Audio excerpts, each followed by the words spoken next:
മകള് യാത്രയാവുന്നതിന് മുമ്പ് എന്തെങ്കിലും സംസാരിച്ചിരുന്നോ അമ്മയോട്? എന്നോട് തലേന്ന് വീഡിയോ കോൾ വിളിച്ച് സംസാരിച്ചതാണ് ഒരു 1.5 മണിക്കൂർ.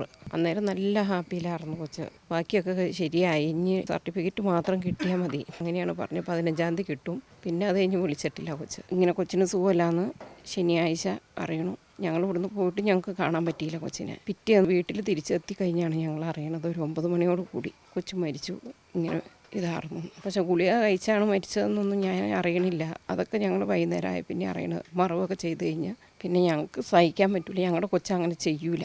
എൻ്റെ പിള്ള അങ്ങനെ ചെയ്യാനുള്ള ഒരു 99% ഇല്ല. അങ്ങനെ ചെയ്യുന്ന ഒരാളല്ല.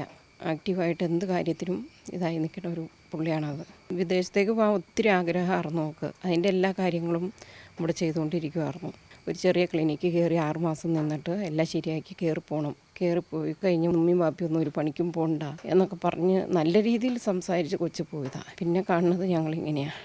ഈ GM എന്ന് പറഞ്ഞ ആൾക്കുടെ കാര്യം 2 തവണ കൊച്ചിങ്ങനെ പറഞ്ഞിട്ടുണ്ട്. ഒന്ന് സർട്ടിഫിക്കറ്റ് കൊടുക്കില്ല എന്ന് ഇങ്ങനെ പറഞ്ഞിട്ടുണ്ട്. അങ്ങനെ കൊച്ചിനെ വിളിച്ച് പറഞ്ഞു എന്നാണ് പറയണേ. സർട്ടിഫിക്കറ്റ് തരൂലെന്ന്. എനിക്ക് 15-ാം തീയതി അങ്ങോട്ട് പോകണം, സർട്ടിഫിക്കറ്റ് 15-ാം തീയതി തരൂല കേട്ടോ എന്ന് പറഞ്ഞിട്ടുണ്ടെന്ന്. അതൊക്കെ ഞങ്ങൾ പിന്നീടാണ് അറിയണത്, കൊച്ചു മരിച്ചു കഴിഞ്ഞ്. ലാസ്റ്റ് ആയതുകൊണ്ട് കൊച്ചൊന്നും പറഞ്ഞില്ല. കിട്ടി എങ്ങനെയെങ്കിലും പോരാന്നുള്ള ഒരു ഇതിൽ കൊച്ചിരിക്കുമായിരുന്നു. ഞങ്ങൾക്ക് വേറെ ഒന്നും വേണ്ട, എന്താ സംഭവിച്ചതെന്ന് ഞങ്ങൾക്ക് അറിയണം.